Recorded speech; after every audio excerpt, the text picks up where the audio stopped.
লক্ষ্মী ভান্ডার দরকার নাই।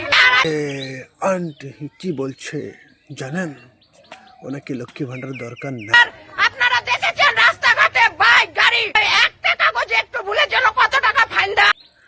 তো উনি যে বলছে পুলিশ ধরে, দিদি পুলিশ তো ধরবে আপনাকে, আপনার কাছে তো ড্রাইভিং লাইসেন্সটাই নেই, কি হবে বলেন তো? আর আপনি থাকেন ওয়েস্ট বেঙ্গলে।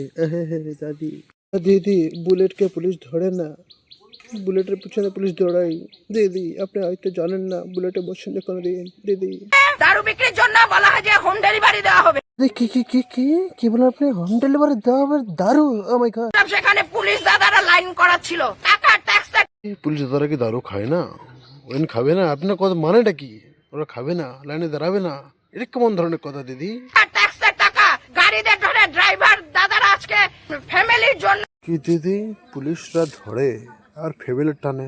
তো যদি ফ্যামিলির টানে তো করতেই হবে না কাজটা, তো কি আপনার টানে কাজ? তাদের কাছে যে হিসাবে টাকা কাটা হয় যেখানে সেখানে পুলিশ দাদারা বসে থাকে। দিদি আপনি বলতেটা কি চান? পুলিশগুলা কি বাড়িতে বসে বসে ডিউটি করবে, রাস্তাঘাটে করবে না? না আপনার বলাটার মানেটা কি বলেন তো আমাকে, একটু ক্লিয়ার করে বলতে কি চান আপনি? জিজ্ঞাসা করবো আমাদের কাছ থেকে বেশি নিচ্ছেন না লক্ষ্মী ভান্ডার দিচ্ছেন, আমাদের ওই নারায়ণের থেকে লক্ষ্মীকে দিচ্ছেন টাকাটা। দিদি আপনি কি বলতে চান? আপনি একজন মিনি সরকার যে আপনি গভর্নমেন্টকে ডোনেট করেন, মানেটা কি আপনার? হ্যাঁ বলেন তো দিদি। সরকার দেয় লক্ষ্মী ভান্ডার আপনাকে আবার যাবতীয় জীবনকে সুন্দর করার জন্য, আপনি কি ভণ্ডাগিরি করছেন? হ্যাঁ